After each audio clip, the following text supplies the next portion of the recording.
Nous allons commencer la première lecture dans le livre de Luc, chapitre 5. Donc si on en lira Luc, chapitre 5, du verset 1 à 10. La sœur princesse, elle est là? Non? Où est-elle? Sœur princesse, pour la lecture, les personnes. Sœur Nadia, alors, tu liras Jean, chapitre 6, du verset 1 à 13. Et sœur Pauline, tu liras Jean, chapitre 20, du verset 12 au verset 14. Alors je répète, Luc chapitre 5, du verset 1 à 10, Jean chapitre 6, du verset 1 à 13, et l'évangile selon Jean, au chapitre 21, du verset 12 à 14. Jean 5, c'est en oui. Luc 5, oui. Comme Jésus se trouvait auprès du lac de Génézareth et que la foule se pressait autour de lui pour entendre la parole de Dieu, il vit au bord du lac 2 barques d'où les pêcheurs étaient descendus pour laver leurs filets. Il monta dans l'une de ces barques qui était à Simon et il le pria de s'éloigner un peu de terre. Puis il s'assit et de la barque il enseignait la foule. Lorsqu'il eut cessé de parler, il dit à Simon : « Avance en pleine eau et jetez vos filets pour pêcher. » Simon lui répondit : « Maître, nous avons travaillé toute la nuit sans rien prendre, mais sur ta parole, je jeterai le filet. » L'ayant jeté, ils prirent une grande quantité de poissons, et leurs filets se rompaient. Ils firent signe à leurs compagnons qui étaient dans l'autre barque de venir les aider. Ils vinrent et leur remplirent les 2 barques au point qu'elles s'enfonçaient. Quand ils virent cela, Simon-Pierre tomba aux genoux de Jésus et dit : « Seigneur, retire-toi de moi, parce que je suis un homme pécheur. » Car l'épouvante l'avait saisi, lui et tous ceux qui étaient avec lui, à cause de la pêche qu'ils avaient faite. Il en était de même de Jacques et de Jean, fils de Zébédée, les associés de Simon. Alors Jésus dit à Simon : « Ne crains point, désormais tu seras pêcheur d'hommes. » Alléluia. Cette fois-ci, Jean chapitre 6, verset 1 à 13. Oui.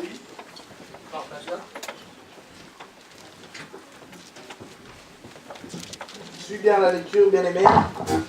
Suivons bien la lecture. Tous ces textes auront leur importance durant le message. Allons-y.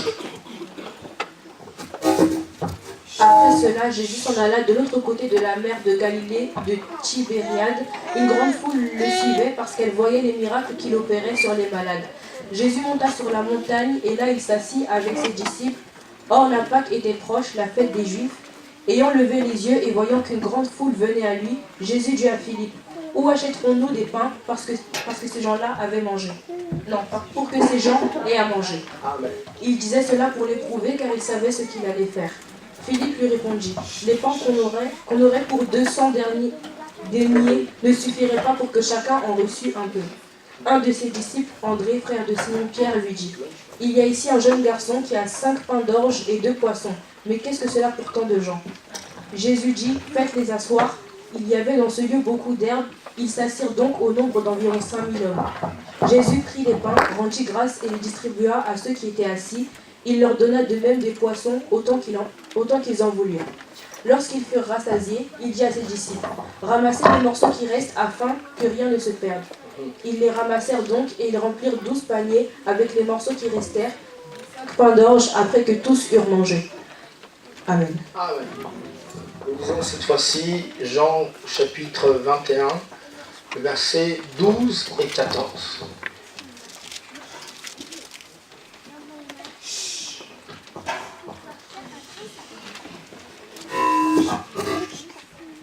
« 12, 14. » Je lis au nom de Jésus. Amen. Jésus leur dit : « Venez manger, et aucun des disciples n'osait lui demander : Qui es-tu ? Sachant que c'était le Seigneur, Jésus s'approcha, prit le pain et leur en donna. Il fut de même du poisson. C'était déjà la 3e fois que Jésus se montrait à ses disciples depuis qu'il était ressuscité des morts. Amen. Nous pouvons prendre place avec des acclamations, bien aimé. Oh, est-ce que tu peux acclamer Jésus? Est-ce que tu peux acclamer cette fois-ci la parole de Jésus? Amen. J'aimerais remercier encore le berger de cette maison, le visionnaire, en la personne de Papa Pasteur, Vous savez, j'aime le dire et le répéter, nous ne sommes que le résultat de la vision que Dieu a déposée dans son cœur. Si ça, bien-aimé, c'est compris dans ta pensée, tu iras trop loin. Un jour, Dieu s'est adressé à lui et il lui a dit, mon cher fils, arrête tout ce que tu fais, suis-moi et travaille pour moi et rends-moi des comptes directement à moi. Tu ne passeras plus par quelqu'un, mais tu viendras directement par moi. Et bien aimé, depuis ce jour, la pensée, la vision de la paix de l'Éternel est née. Et aujourd'hui te voici. Et je croyais que même tu allais acclamer que tu es le résultat d'une vision. Ah oui, oui, oui. Et ça, bien aimé, c'est important. Parce que avoir une vision, c'est important. Mais être bien aimé, le résultat de cette vision, c'est être le sommet, la preuve que Dieu parle. Dieu peut te montrer quelque chose, mais tant que cette chose n'est pas arrivée en réalité, ça ne sert à rien. Mais j'aime Dieu de la paix de l'Éternel, il a montré à son serviteur et aujourd'hui te voici. Est-ce que tu peux acclamer pour toi-même? C'est encore un honneur pour moi de prendre cette responsabilité, de parler de la part du Seigneur. Croyez-moi, ce n'est pas une mince affaire, c'est quelque chose d'important, mais surtout à laquelle il faut continuer à saisir qu'il y a une mission et un but derrière, celui d'affermir le peuple. Amen. Et aujourd'hui, croyez-moi, Dieu va guérir, Dieu va bénir, mais Dieu va aussi asseoir la foi dans ton cœur. Venir à l'église, c'est aussi un exercice de se dire, j'irai au ciel, mais tant que je suis sur la terre, j'ai une ambassade du ciel qui s'appelle la paix de l'Éternel. Croyez-moi, pour tous les ressortissants de la France, lorsqu'ils sont à l'étranger, quand il leur arrive une situation quelconque, ils se rendent où? À l'ambassade. Pourquoi? Parce que, au moins à l'ambassade, tu auras, bien aimé, le secours du pays duquel tu ressors. Oui ou non? Alors, tant que nous sommes sur terre, croyez-moi, notre ambassade du ciel, c'est l'appel l'Éternel. Et quand tu saisis cela, bien-aimé, tu dois être toujours dans cette ambassade du ciel. Parce que, croyez-moi, à l'ambassade du pays dans lequel tu sors, on a la liste, les noms de toutes les personnes qui visitent le pays. Voilà pourquoi on parle de visa, voilà pourquoi on te demande de notifier, de donner les informations sur ton déplacement, parce que, en cas de problème, tu seras de ceux qu'on va rapatrier. Ah oui. Si tu vas dans n'importe quel pays du monde et qu'il y a une guerre, tu dis que je suis français, que tu montes ton passeport, on va te rapatrier. La France peut affréter un avion pour une seule personne parce que tu es français. Alors laisse-moi te dire, si les hommes ont compris cela, Dieu peut lui-même descendre pour toi. Amen. Nous allons parler durant ce premier culte, tout à l'heure, d'un paralytique qui était à la piscine de Bethesda. Qui connaît cette histoire? Lève simplement ta main si tu connais cette histoire.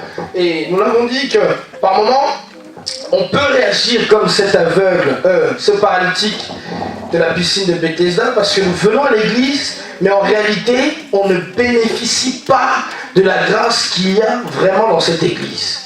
Et là, nous aimerions, bien aimé, parler de quelque chose qui me tient beaucoup à cœur. Il y a de cela 2 ans, en avril 2016, nous avons eu la deuxième conférence de la jeunesse, qui avait un grand thème important. Et dans ce thème-là, les différents orateurs sont venus à parler d'un personnage de la Bible que moi j'affectionne beaucoup. Nous avons parlé de cet homme qui s'appelle Pierre. Croyez-moi, bien-aimés, quand Dieu appelle une personne, c'est non seulement pour lui, mais pour tous celles et ceux qui seront attachés à cette personne. Amen. Cet après-midi, j'aimerais poursuivre, bien-aimés, un message que Dieu m'avait donné durant ces 2 années d'apporter.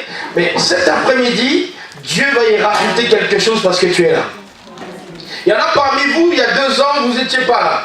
Alors qu'aujourd'hui, Dieu nous donne grâce de pouvoir en parler. Je l'ai dit d'ailleurs à certaines personnes qui sont là, qui vont se reconnaître. Alors que nous étions en déplacement en Belgique, je leur ai dit, quand j'interviendrai, la prochaine fois, je parlerai de Pierre. cet après-midi, bien-aimé, je veux te parler de cet apôtre, ce disciple Pierre. Pour moi, Pierre est un moyen didactique de comprendre comment Dieu, je te donne le thème aujourd'hui, Jésus guérit ton passé, il sauve ton présent et il bénit ton futur. Je répète, Dieu guérit ton passé, il sauve ton présent et il bénit ton futur. Voilà ce que j'aimerais que tu arrives à cerner. Dieu, lorsque Jésus rentre dans ta vie, il guérit ton passé, il sauve ton présent, mais surtout, il bénit ton futur. Dieu n'est pas un homme. Et lorsqu'il fait quelque chose, il poursuit des objectifs et des buts. Cet après-midi, j'aimerais vraiment le dire.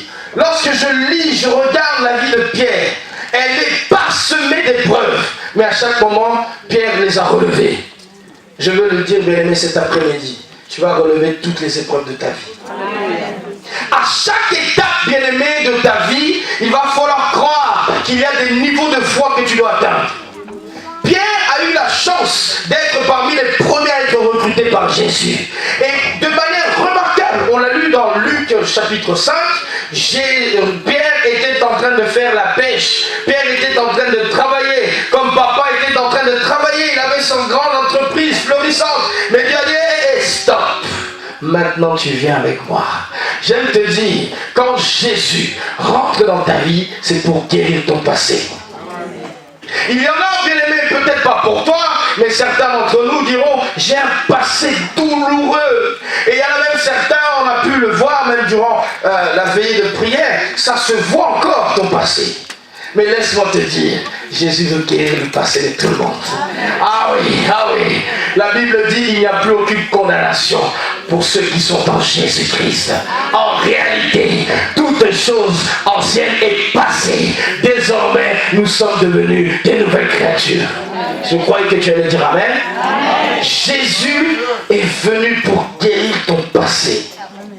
Il n'y a aucun passé que Jésus ne peut pas guérir. Voilà pourquoi il utilisait toujours des méthodes pour expliquer à une personne, oui, je veux te sauver, mais avant de te sauver, je veux guérir ton passé. Quand il parla à la femme samaritaine au puits, il lui a dit, mais en réalité, dis-moi, où est ton mari?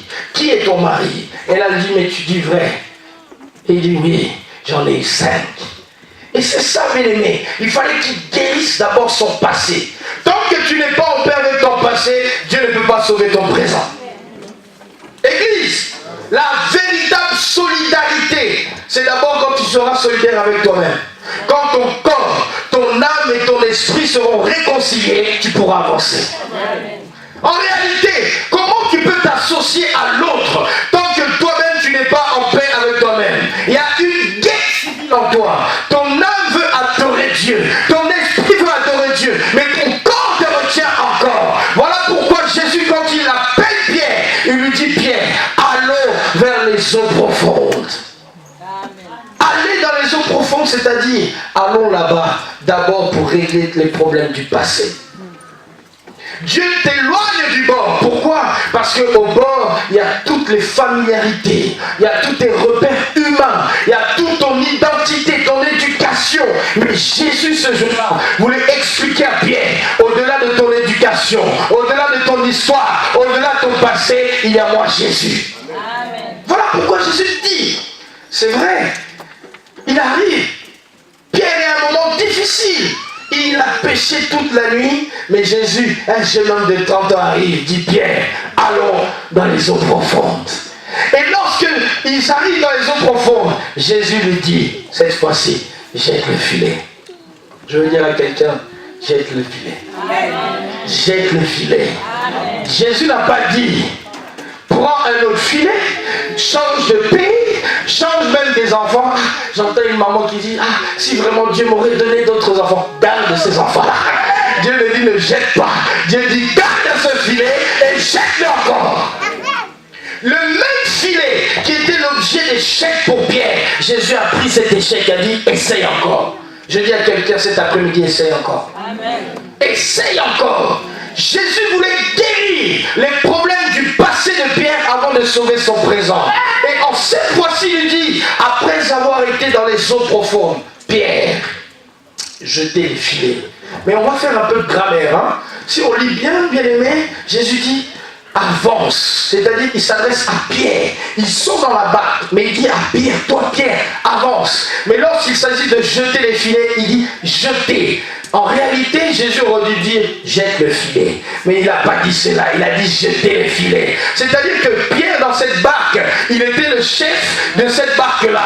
Je veux te dire, quelque part, tu es le chef que Dieu veut susciter, et ensuite ceux qui t'entourent, ils diront jette le filet. Voilà pourquoi Dieu s'adresse à un chef cet après-midi. Tu es le chef que Dieu veut relever. Tu es le chef que Dieu veut guérir le passé, afin de sauver ton présent. Jésus dit avance, et après avoir dit avance, il dit jetez les filets. Après avoir dit cela, bien aimé, de jeter les filets, la Bible nous dit que la quantité était tellement énorme que Pierre a fait appel aux autres associés. Je veux le dire, bien aimé, quand Dieu bénit, Dieu veut faire que cette bénédiction déborde. Je veux dire à quelqu'un, ta bénédiction va déborder. Ça ne s'arrêtera pas qu'à toi, mais ça va déborder. La Bible dit que les filets commençaient à se rompre, mais il a dit allez, retirez. Et Pierre a fait appel à la deuxième barque, bien aimé. Ta bénédiction fera appel à la deuxième barque, bien aimé. Cette saison, ce n'est plus une saison que ta bénédiction s'arrête à toi. Dieu veut faire que ta bénédiction déborde. Qui peut dire que ma bénédiction déborde? Et qui peut le dire avec moi que ma bénédiction déborde? Je veux que tu suives très bien là où on va aller. Je veux que tu suives très bien. Parce que dans 2 minutes, on va décoller. J'aime te dire que, bien aimé, Jésus a fait en sorte de sauver le problème du passé de Pierre. Je te remets dans le contexte, bien aimé. Un pêcheur qui n'a pas de poisson, c'est non seulement lui qui va mourir, mais toute sa famille. Parce que ce jour-là, Pierre avait une famille. Dieu veut te sauver toi, mais aussi sauver ta famille. Ah oui, ce jour-là, la femme et sa fille n'étaient pas dans la barque. Elles étaient peut-être tranquillement à la maison. Mais Pierre, là, sur les eaux, avec Jésus, a entendu la voix du maître qui lui a dit « Jetez le filet ». Cet après-midi, je veux parler au chef que tu es. Et j'aime le dire, tu vas jeter le filet. Mais il y a un problème. Parce que ici, Jésus a réglé le problème du passé de Pierre. Parce que cette fois-ci, il avait les poissons.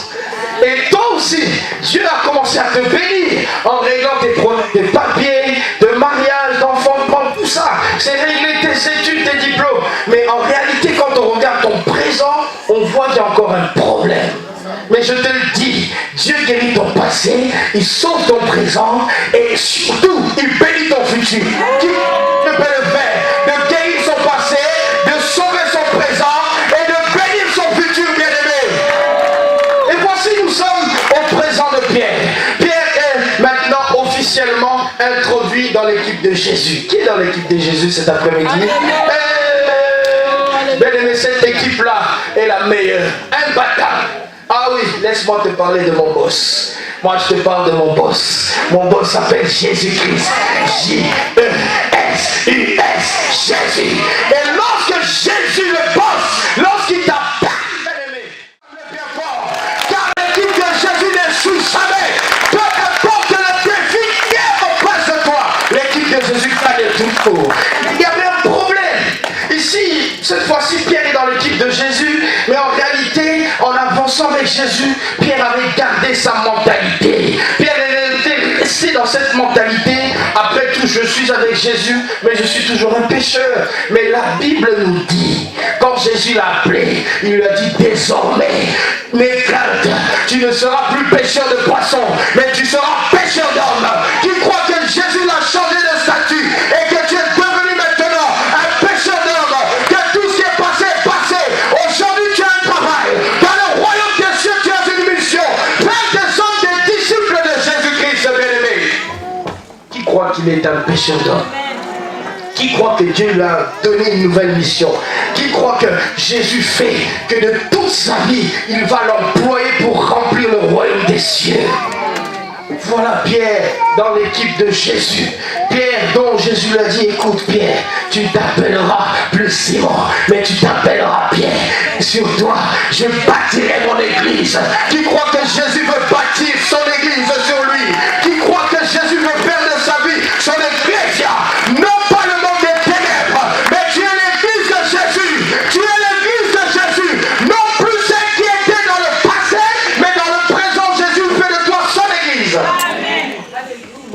se trompe. Quand il te regarde, il regarde le passé. Quand il te regarde, il regarde tes erreurs. Lorsqu'il te regarde, il regarde tes échecs.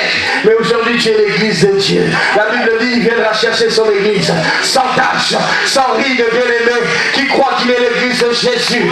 Je croyais que tu allais dire un amen. Je croyais que tu allais acclamer. Toi qui es sans tache, toi qui es sans ride, ton passé est déjà guéri. Parce que Jésus l'a déjà guéri.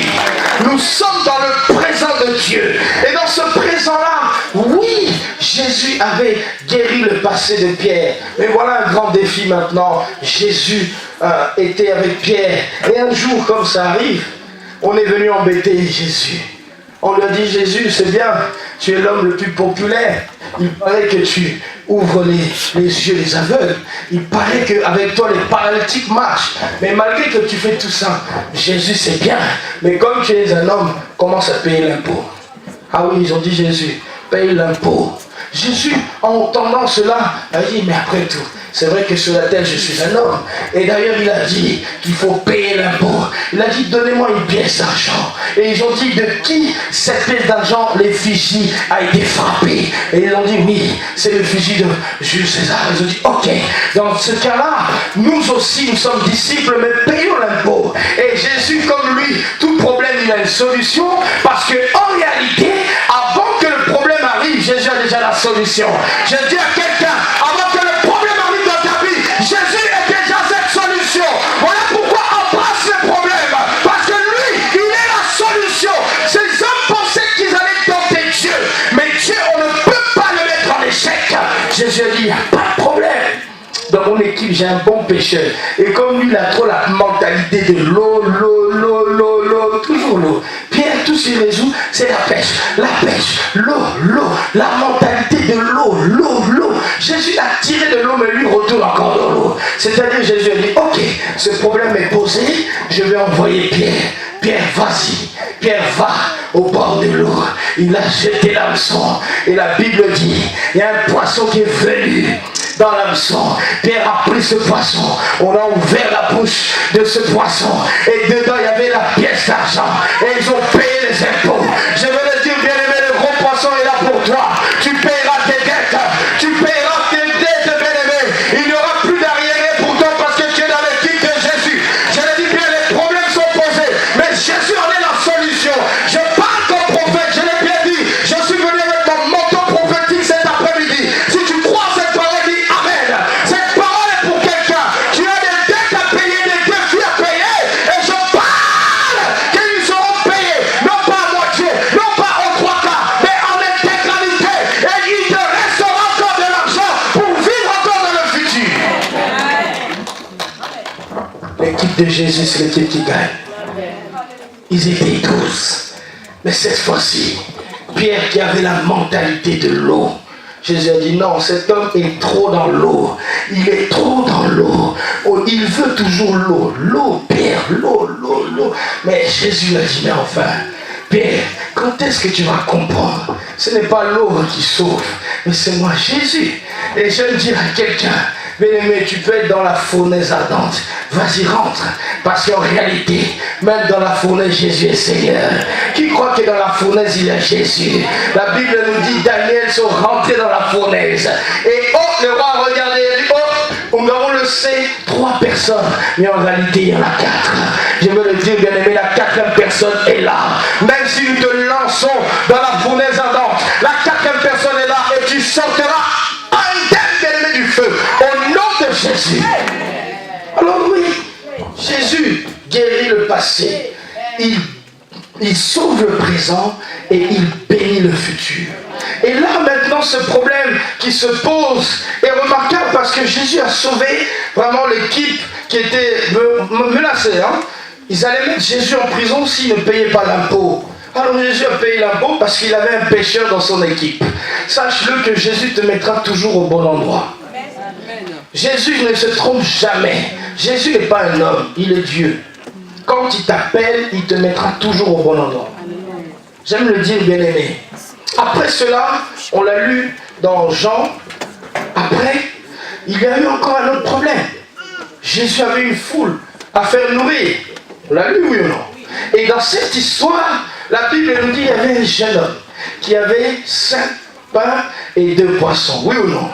Là encore un problème. Mais je l'ai dit tout à l'heure, Jésus, quand le problème se pose, il en est aussi la solution. Alors je l'ai dit encore à quelqu'un tout bas, peu importe le problème, Jésus est la solution. Peu importe le problème, Jésus est la solution.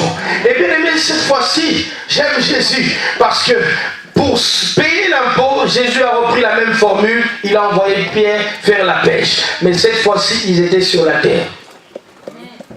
J'aime le dire, même si les situations ne sont pas favorables, tant que tu as Jésus, la situation va changer en ta faveur. Regardez, il s'interroge comment nous allons nourrir cette foule. Jésus a dit, vous allez les nourrir vous-même. Ils ont cherché un jeune homme avec 5 pains et 2 poissons. Qui peut dire 5 pains, 2 poissons? Bien-aimé, tu as déjà ces 5 pains et ces 2 poissons. Dieu va tout simplement multiplier.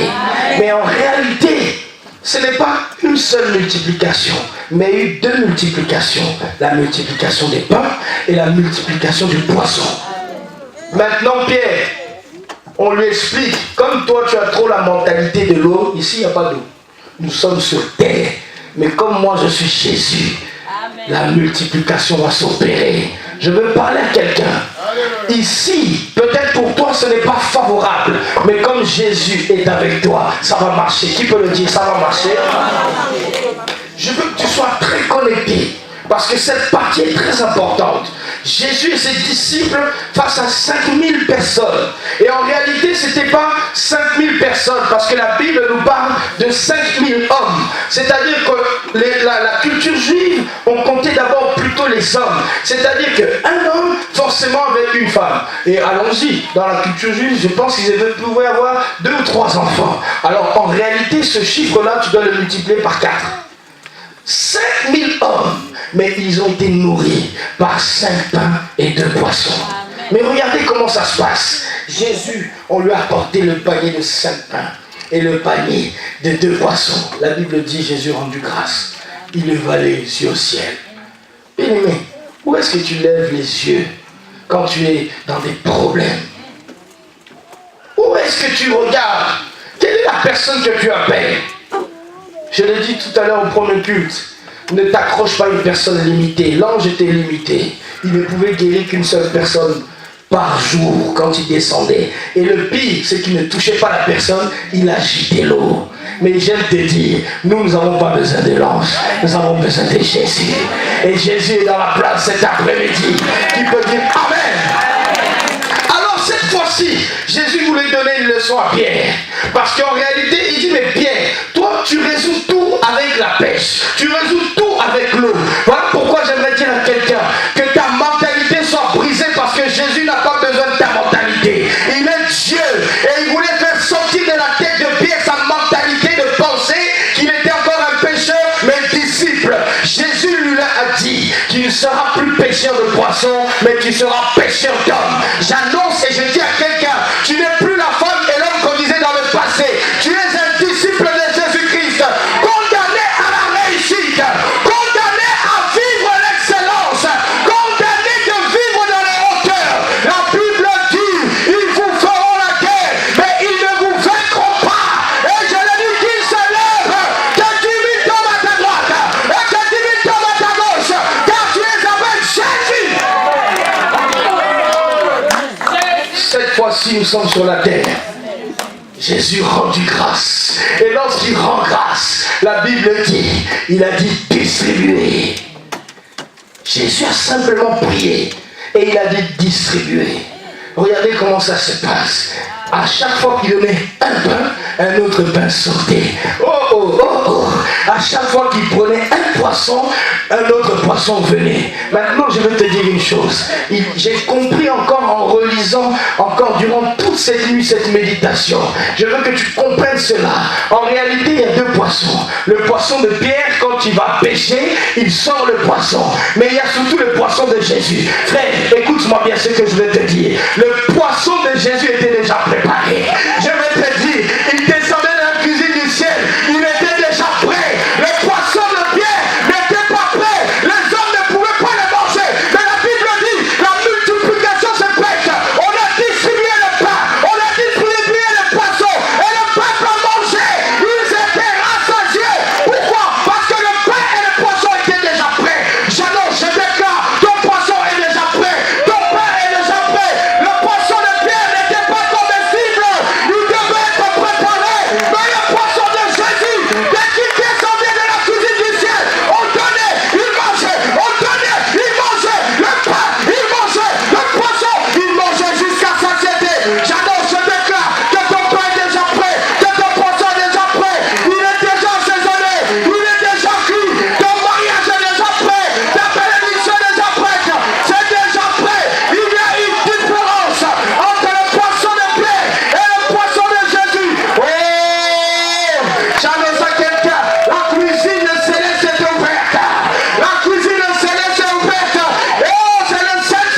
différence. La première pêche, Jésus dit Pierre, jette le filet. Cette fois-ci, Jésus lui-même, il a béni. La Bible dit, ils ont distribué. Ce pain-là, bien-aimé, était déjà cuit. Ce poisson est déjà prêt. Je le dis très doucement. Ton pain est déjà prêt. Ton poisson est déjà prêt. Toi, tu aimes bien quand on met des poivrons. Toi, tu aimes bien quand il est bien assaisonné. Je suis en train de me parler de manière prophétique. Ton mariage est déjà prêt. Tu n'as pas compris. Ton mariage est déjà prêt. Je dis à une soeur tout de suite, je ouvre maintenant la saison des Boaz au nom de Jésus. Commence à recevoir, commence à recevoir. Si c'est toi maintenant, tu dis je reçois. J'envoie maintenant que la saison des Boaz vienne. J'entends encore que s'il était noir, il se rapproche maintenant. Que ton Boaz arrive, que ton Boaz arrive. Reçois-le au nom de Jésus, reçois-le au nom de Jésus. Bien-aimé, la Bible dit, la nature ne vous enseigne-t-elle pas? Je regarde, bien-aimé, dernièrement je regarde un documentaire. On dit que quand la chienne, la femelle du chien, la chienne, quand elle est dans une période où elle doit rentrer, elle est en fertilité, elle dégage une odeur. Alors que, laisse-moi te dire, cet animal, donc elle dégage une odeur, tous les mâles des environs vont être attirés. Je déclare sur ta vie, tous les mâles que Dieu veut envoyer dans ta vie, ton Boaz sera attiré par le Dieu que tu vas dégager. Cette saison, je parle comme prophète, j'ouvre ta saison de fertilité et je dis que tu la reçois au nom de Jésus.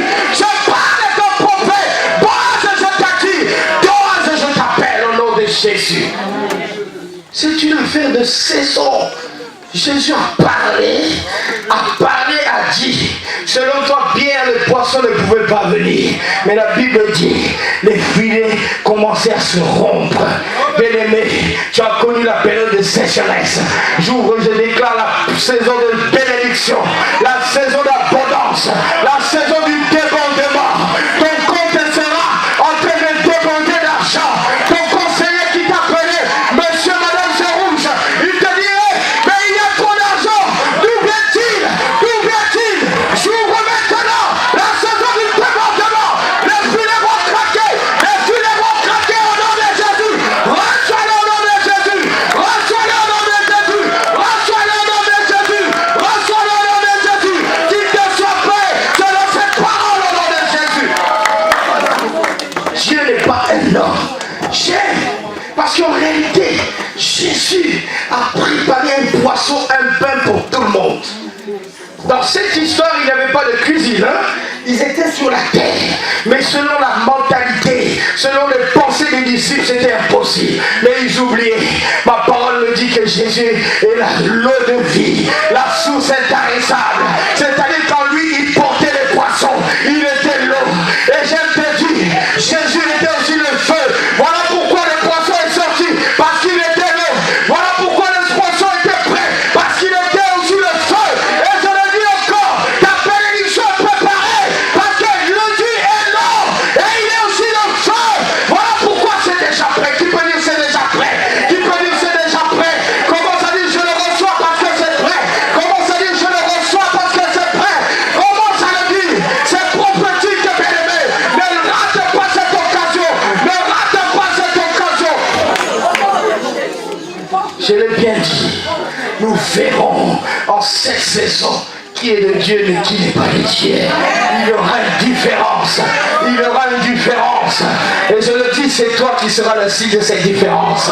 Commence à dire je reçois cette parole. Commence à dire je reçois cette parole. Tu seras le signe, bien-aimé, qu'il y a une différence, bien-aimé. Et voici, nous arrivons à Jean 21. Alors là, c'est triste. Parce que Pierre, lui, dont Jésus avait laissé la responsabilité des clés de l'église, Pierre est retourné à la pêche. Alors je peux dire, bien-aimé, Jésus ne t'a pas sauvé pour que tu retournes à la pêche. Jésus ne t'a pas sauvé pour que tu retournes dans les choses du passé. Qui peut dire le passé est passé?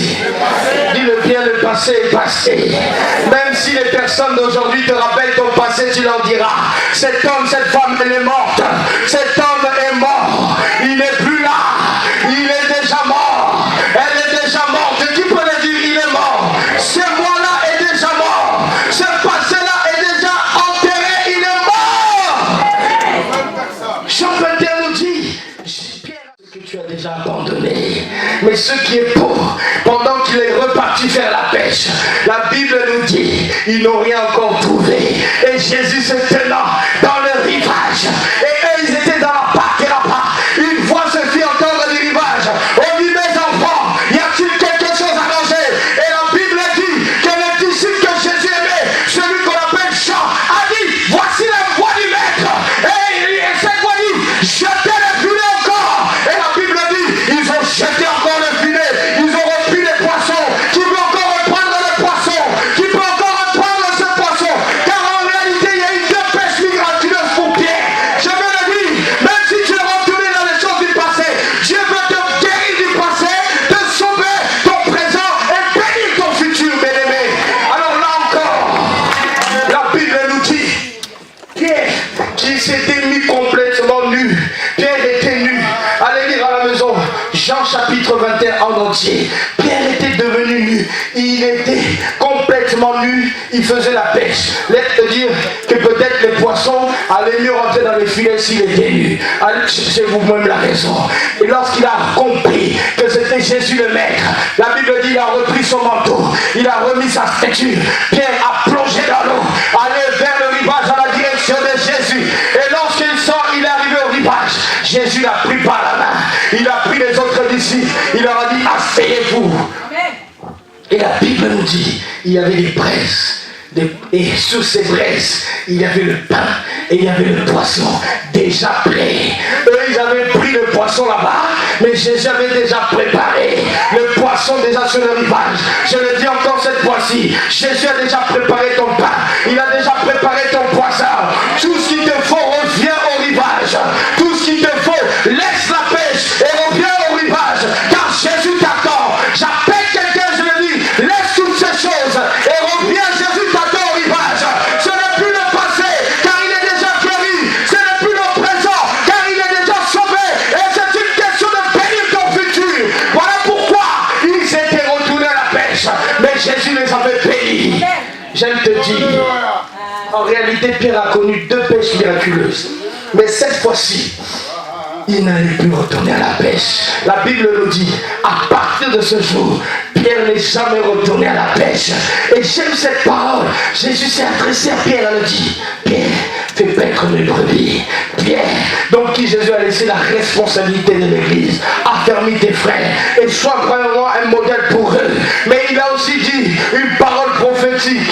Il a dit, Pierre, toi Pierre, tu mourras vieux. Quand toi tu seras avancé en âge, quelqu'un t'aidera à avancer. Et un jour, dans le livre des Actes des Apôtres, on a mis Pierre en prison. Mais Pierre a été libéré, vous savez pourquoi? Parce que Jésus avait déjà prononcé cette parole.